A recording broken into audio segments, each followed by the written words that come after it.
25 years in the making. Like literally in the making. They have been making this movie for 25 years. Hope it's worth it.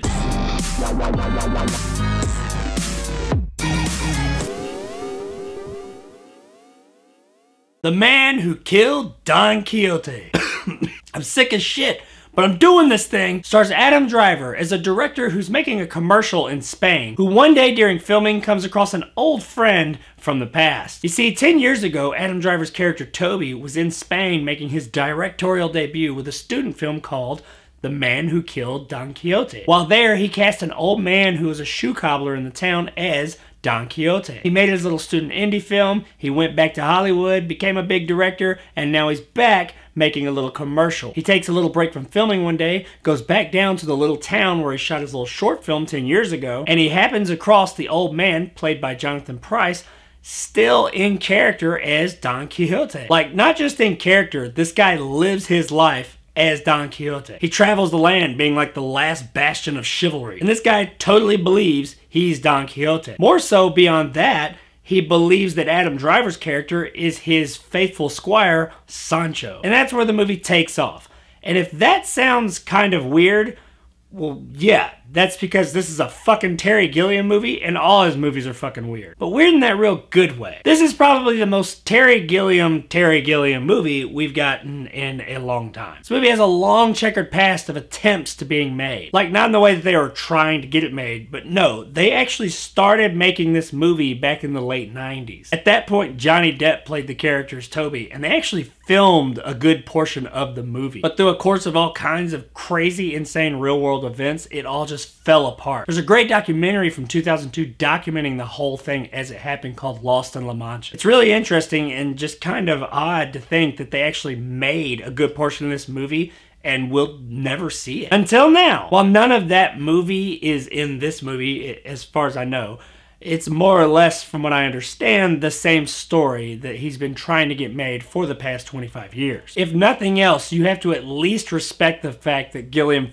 finally got this movie made. Anybody else by this point would have just given up. The movie even starts with some text across the screen that says more or less, hey, we finally got this shit done. So 25 years in the making. How was it? It's a Terry Gilliam movie, that's for fucking sure. If you're familiar with Gilliam's work at all, you'll feel right at home here. This is a very Terry Gilliam movie, but it's much more Fisher King Terry Gilliam than Brazil Terry Gilliam. Both of which are fucking out there, but still, you know what I mean if you've seen those two movies. The first third of the movie is more or less grounded in reality and not really too far out there. It's got a few goofy moments that really fit into his wheelhouse, but beyond that, it's more or less grounded. Right around the time that Adam Driver's character finds Jonathan Pryce's Don Quixote again, things really start to skew into obscurity. And it just ramps up from there, and by the time you get to the end, this shit is just way out there. This movie, like a lot of Gilliam's more obscure movies, is not gonna be for everybody. I mean, honestly, it's a bit rough in pace and structure in a lot of parts, but a lot of Gilliam's movies tend to be that way. But this one more so than some of his other works. And that part's okay. The part that I think that a lot of people are going to have problems with is that this movie demands a level of disbelief that I don't know if a lot of people can afford to give. There's some out there shit that just happens out of nowhere in this movie. But if you give in to that disbelief and just go along for the ride, you can really have a good time and enjoy yourself here. Everybody else is going to be looking at the screen wondering what the fuck they're watching though. As I said, the movie is rough in some spots and it does take a certain level of disbelief to get into. But something it has hand over fist that just makes up for all of that is absolute heart. This movie's just full of heart, and there's parts of it that just make you feel good, even though sometimes you're wondering what the fuck is going on. It also, like many of Gilliam's more whimsical films, has an undeniable charm. I mean, there's parts of this movie you'll be wondering, what the fuck am I watching? But you'll have a smile on your face and you'll just be charmed. A lot of that is due to the cast, and not just one or two people, but everybody. Everybody here is all in. And that's really the only way that this would work.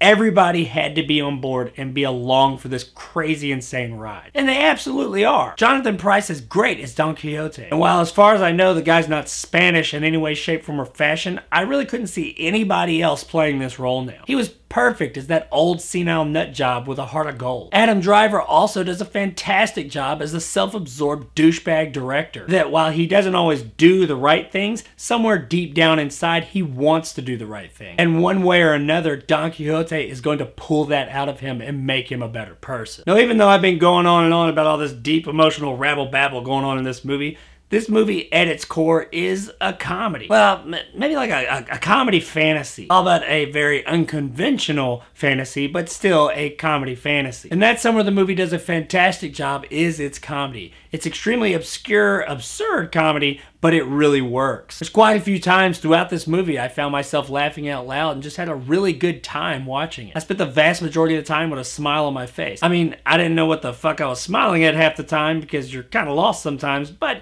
I was smiling nonetheless. So yeah, this is a genuinely funny film if, like I said earlier, you can totally give in to that disbelief. You do that and you'll be laughing your ass off throughout its runtime. Guys, what else can I say about this movie without giving it all away? It's a great movie. I had a really good time with it. Now, it's a weird fucking movie, that's for sure, and it does ask something of you that a lot of movies don't. But if you can get past all of that and just go all in, like all the people that made this movie did, I think you'll find it genuinely funny, heartwarming, at times touching, and bursting at the seams with heart, undeniably charming little film that is absolutely worth a watch on Netflix. This movie's far from perfect, that's for sure, but honestly, in this case, that's kind of part of its charm. All that rough around the edges gruff just kind of adds to the whole experience. Or maybe that's just me, I don't know, but it was a good time either way. So there it is, guys, my review of The Man Who Killed Don Quixote. If you enjoyed and want more content like this, hit that subscribe button and help my little channel grow. If you liked what I had to say, give me a thumbs up. If not, let me know in the comments below why. And as always, I'll see you guys next time. Can I read? A peasant like you cannot read. I will sound the words, and you can look at the pictures. When I said this is a really weird movie, I meant that. This is a really weird fucking movie. But if you're into that kind of thing, this is the one for you. I mean, it's got some weird, off-the-wall shit that just happens and is never really addressed. Kind of like this. Brillante. Hey, ¿qué estamos haciendo? We don't need these. We understand one another perfectly. I mean, shit like that happens left and right in this movie, and it just happens out of nowhere. Nobody really says anything about it. It just happens. And honestly, I just fucking love it. Oh my god. This video better get views.